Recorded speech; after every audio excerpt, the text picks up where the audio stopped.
Last night there was only one NBA game on, and that was the Pistons versus the Magic, and of course nobody gave a fuck because those are the two worst teams in basketball. However, surprisingly, the one game that practically no one except fans of these two teams actually wanted to watch ended up being the most exciting performance we've seen in, well, like 2 days. Last night, Saddiq Bey put up 51 points versus the Orlando Magic, and at this point, it is honestly insane to me the scoring that is going on in the league right now. I mean, Jesus Christ, Cat put up 60, the following day Kyrie put up 60, then I literally think, what, like 2 days later, Saddiq Bey puts up 51. I was streaming during this, and someone told me that Saddiq Bey had like 40 at one point, and I'm like, nah, you're joking. Turns out he was right, and Saddiq Bey would finish with over 50 points. So in today's video, I want to talk about, first of all, Saddiq Bey's performance and how good it was, and overall the scoring that's been going on for, I guess, the last month. I also want to talk about another player on the Pistons that we're not exactly talking about in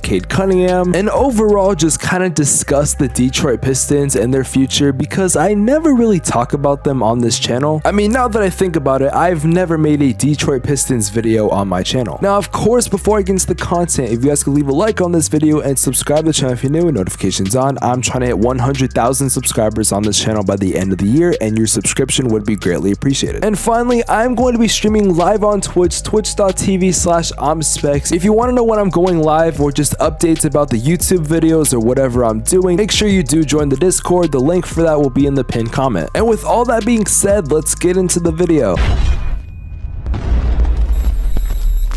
Now, don't get me wrong, Saddiq Bey is a very talented player for the Pistons. However, I don't think 51 points is anything that we really expected from him. This season, he is currently averaging about 16.3 points per game on about 40% shooting from the field and 35% from three. So yeah, when I thought the next 50-point game or what I thought the most craziest performance was going to be, I definitely did not think it was going to be in this game, let alone from either Saddiq Bey or anyone on the Pistons, or even the Magic, to be honest. I don't think anyone was really watching this game, and I don't think a whole lot of people were really paying attention until they saw Saddiq's numbers. Now, as much as it looks like I'm trying to rip on the Pistons right now, I'm not trying to do that, and they actually do have some positives on their team. And while they are one of the worst teams in the NBA, I think that just for the fact that, number one, they really don't have a reliant superstar. They have Cunningham and Saddiq Bey, who are some talented young players. None of those guys are an NBA All-Star. None of those guys are superstars or even stars, period. And every team needs at least one star or at least all-star player. I think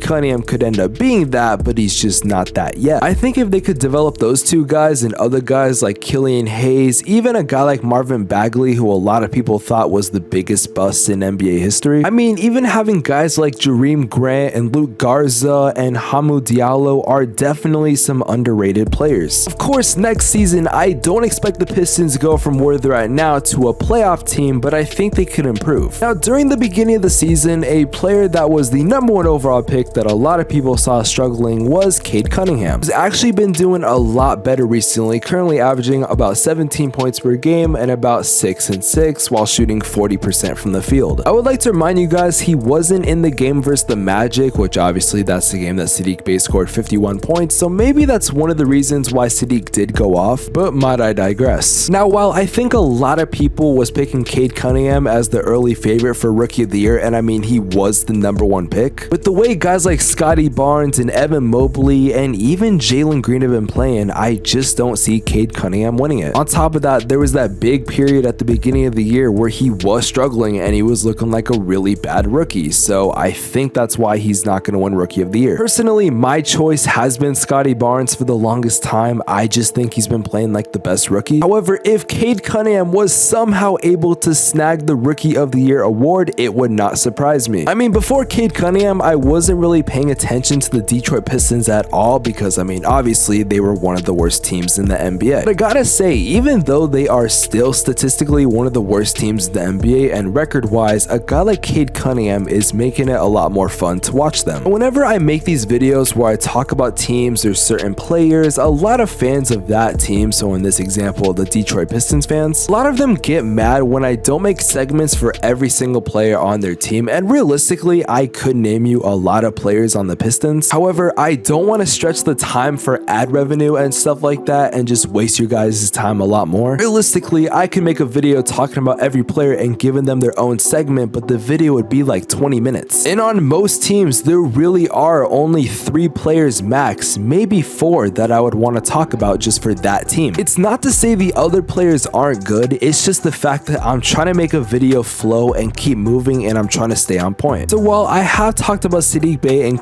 Cunningham, there is one more player that I do want to bring up, and that's Jerami Grant, who a lot of guys would say is the star player of the Pistons, and I mean, he is statistically. However, I'm gonna be honest, and you guys in the comment section can try to prove me wrong or just debate me, but I don't think he's a long-term fit for the Pistons. While 28 isn't the oldest age in the NBA, I would like to note that it seems like the Pistons are trying to go younger. They have guys like Killian Hayes, who's 20, Cunningham, who's 20, Isaiah Stewart, who's 20, Saddiq Bey, who's 22. Outside of Isaiah Stewart, those 3 guys that I mentioned before, I would say are pretty much a part of that core of the Pistons. In fact, you actually could throw Isaiah Stewart in there. And while I did originally want to make a whole section about Killian Hayes because I like him as a player and I think he has potential, this just hasn't been the best season for him this year. And maybe he's just having an off year. I'm not exactly sure. He definitely did show promise in his rookie year. However, it seems like the Pistons keep drafting more younger guys and guards, and that's not exactly going to help out Hayes. I'm going to end off the video by saying this. I think this Pistons team does have potential in the future, but they're going to need more. Whether it's the production of Cunningham as a rookie, and mind you, I know in these upcoming years he's going to eventually develop, or even maybe this 51-point game that Saddiq Bey had could essentially lead to much more opportunities for him and he could be seen as a vital player. And who knows, maybe Jerami Grant will make a little bit of a jump and become a better player, which I don't think is very ideal. However, he could be good in a trade package. The Pistons are young. They have a lot of assets. They're definitely going to be getting a good draft pick this year. And there are a lot of bad teams in the NBA. However, Detroit is one of those teams that I'm thinking in my head like, okay, I wouldn't be discouraged for too long. You got a guy like Cunningham. You got Saddiq Bey. You got a vet / your star player in Jerami Grant. You have assets, and most importantly, you have a team that is young and willing to fight for you. If the Pistons do play their cards right, this could definitely be a playoff team in the Eastern Conference. All they really need is production from their younger players, and if you could add an all-star that's maybe a vet, kind of like what the Suns did with Chris Paul, except not a point guard, it could definitely help you out. I wouldn't really talk about free agency because there's not that many free agents that are going to want to go to Detroit right now, let's be honest. However, if you can get a player via a trade or the draft, you're set. While Saddiq Bey is not the most popular player on the Pistons, that's for sure, I think this game was very important, showing that Saddiq can show flashes of greatness, and most importantly, it should make Pistons fans very excited. I know Saddiq Bey is not going to be averaging like 50 points per game, I'm well aware of that. However, like I said, I think this could show flashes of greatness. And what's funny to me is no one is talking about this game because it was such a damn impressive performance. I mean, other than Crispy Flakes, I don't really see that many NBA YouTubers discuss the Detroit Pistons. However, I will say in these up and coming years, a lot of NBA YouTubers are gonna start talking about them when they start to succeed. And who knows, maybe even the media will talk about them, and this time in a positive way.